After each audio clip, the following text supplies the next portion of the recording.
আসসালামু আলাইকুম এভরিওয়ান। আজকে আমি নিয়ে আসলাম মাছের রেসিপি, মাছের কাবাব। অনেকেই অনেক অনেক ধরনের মাছের কাবাব তৈরি করে থাকেন, আর আমি এভাবেই পছন্দ করি। তো প্রথমে কয়েকগুলো পেঁয়াজ নিয়ে তারপর এগুলোকে ছেঁচে নিলাম, তারপর দিয়ে দিব আমি শুকনো মরিচকে এভাবে ভালো করে ভেজে নিতে হবে।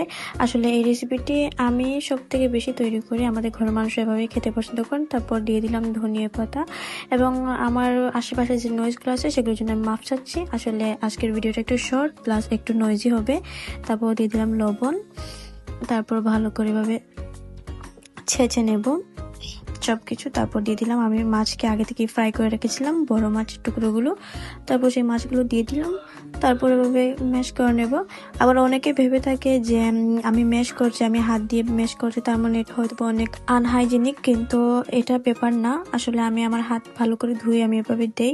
আর আপনি বাঙালি হয়ে যদিও আপনি এভাবে হাত দিয়ে মাখানোকে আনকালচার্ড মনে করেন, আনহাইজেনিক মনে করেন, তাহলে আপনার জন্য আমার এক বালতি সমবেদনা।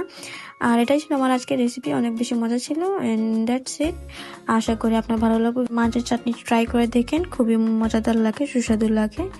অন্তত আমাদের পরিবারের সবাই এভাবেই পছন্দ করে। And see you in the next video.